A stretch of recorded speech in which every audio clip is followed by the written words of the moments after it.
Mengapa ular disebut sebagai salah satu binatang yang dapat menjadi gambaran bagi manusia?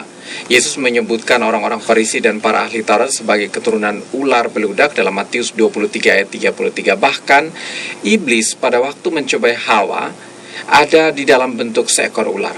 Bukankah itu berarti ular adalah lambang kejahatan dan lambang iblis itu sendiri? Memang iblis memakai ular untuk menjatuhkan Adam dan Hawa. Dan karena itu maka iblis juga disimbolkan dengan ular dalam Wahyu 12 ayat 9. Dan naga besar itu si ular tua yang disebut iblis atau setan yang menyesatkan seluruh dunia dan seterusnya. Jadi memang iblis itu disimbolkan juga dengan ular. Tapi tidak selamanya ular disimbolkan secara negatif. Dia juga bisa dijadikan kiasan yang baik tentang kecerdikan. Dalam Matius 10 ayat 16, Yesus mengatakan, "Lihat, Aku mengutus kamu seperti domba ke tengah-tengah serigala. Sebab itu hendaklah kamu cerdik seperti ular." Bahkan Yesus sendiri Yesus sendiri menjadi antitipe dari satu tipe. Dan tipenya itu adalah ular. Di dalam Alkitab itu ada yang namanya tipe dan antitipe. Tipe itu adalah satu gambaran. Antitipe itu adalah realita yang sesungguhnya.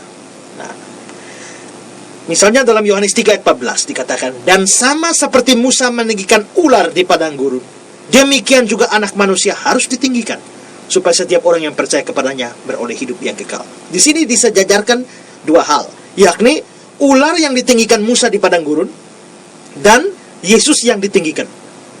Makanya ada kata-kata sama seperti Musa meninggikan ular di padang gurun, demikian juga anak manusia. Berarti ular yang ditinggikan itu adalah tipenya, sedangkan Yesus atau anak manusia yang ditinggikan itu adalah antitipenya. Karena itu di sini kita bisa lihat bahwa berarti ular itu adalah tipe dari antitipe yang adalah Yesus.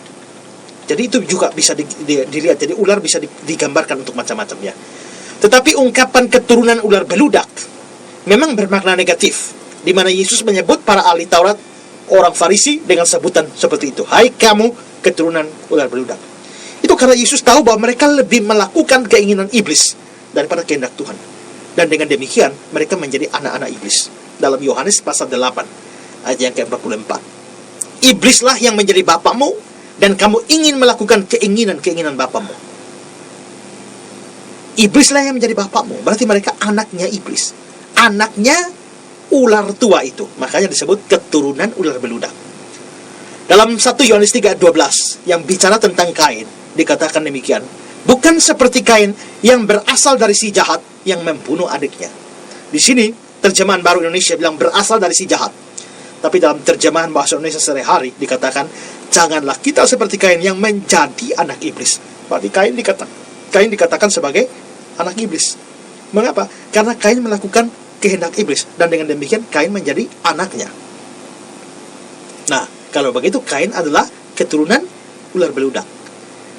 Jadi Yesus menyebut keturunan ular beludak ini untuk orang-orang yang melakukan kehendak-kehendak iblis, orang-orang tidak percaya yang melakukan kehendak iblis, dan dengan demikian mereka adalah anak iblis. Jadi kalau saudara juga tidak percaya pada Yesus dan hidup jahat, saudara masih anak iblis. Saudara keturunan ular beludak. Kecuali saudara percaya pada Yesus, maka benih yang rohani itu ada, sehingga saudara dilahirkan kembali. Maka saudara bukan lagi anak iblis, tapi anak Allah. Saya percaya ada banyak orang yang berKTP Kristen sekarang sebenarnya adalah keturunan ular beludak. Mereka sebenarnya adalah anak iblis. Kecuali mereka sungguh-sungguh percaya Yesus, mereka menjadi anak Allah.